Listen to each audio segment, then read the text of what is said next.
They handed it to me with smirks. A cousin snorted. My brother didn't even hide his laugh. Phones came out. Pictures snapped. I didn't argue, didn't defend myself. I just smiled.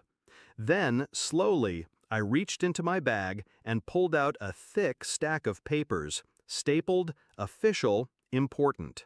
I held them in both hands, high enough for everyone to see. And without a word, I tore them in half. Page after page, shreds drifting to the floor like pale confetti. The room went quiet. By the time I walked out, some of them were already picking up the pieces. That's when they realized what I'd destroyed. It was too late.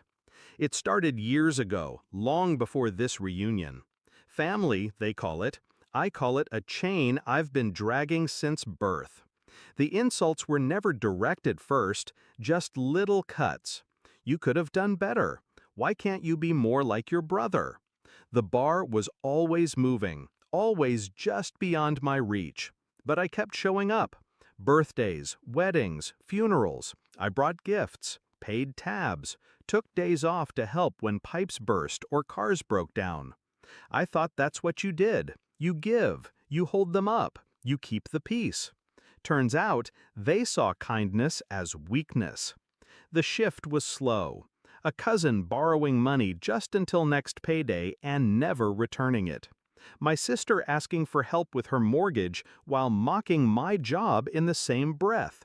And then the will.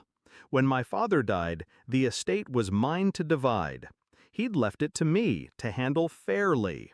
Fairly. That word rotted in my mouth. They circled me like vultures, each with a reason they deserved more.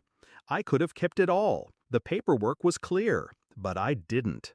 I gave them shares that made them rich overnight. Their gratitude lasted less than a week.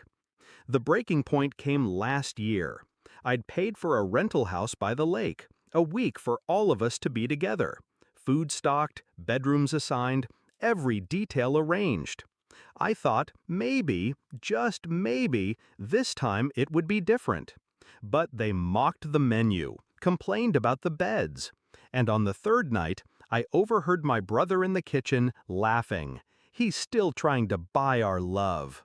Someone else replied, cheaper than therapy. I didn't walk in. I didn't shout. I just stood in the hallway, the light from the fridge spilling across the floor, and I made a decision. No more. The will, the trust, the business shares. I'd been holding the paperwork for years, controlling interests, property deeds, bank authorizations, things they'd never bothered to understand. They assumed I'd keep managing it forever, like some unpaid servant. I could have sold it quietly, transferred ownership without a word. But that wasn't enough.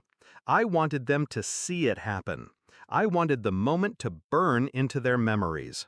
So when the invitation for the family reunion arrived, a thinly veiled excuse to drink on my dime, I accepted. I told them I'd bring something important. The day came. I walked into the hall they'd rented. Long tables lined with food. A banner on the wall. Family forever. And then the shirts. Handed out like party favors. Mine, the joke, got the biggest laugh. My brother actually wiped tears from his eyes.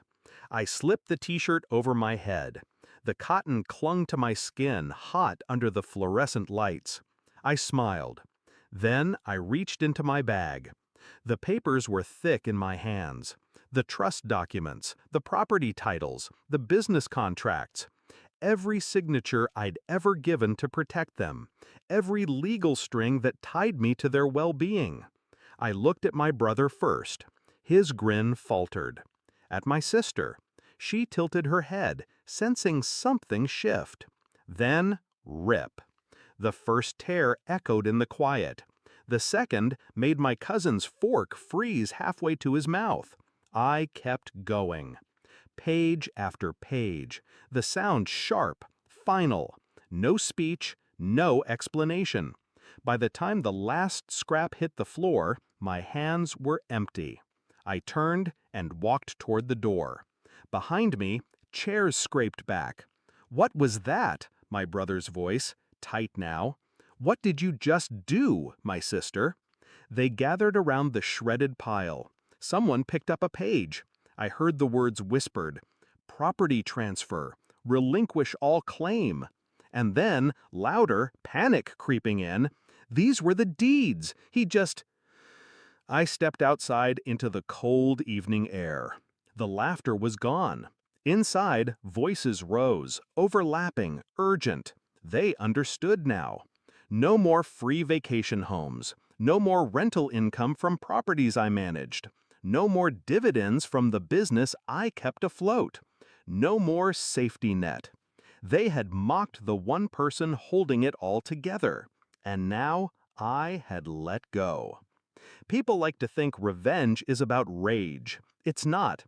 It's about patience, precision, choosing the moment when silence will cut deeper than shouting. As I walked away, I didn't feel anger. I felt light, free. They'll spend months trying to undo what I did in minutes. They'll fight each other over scraps. And every time they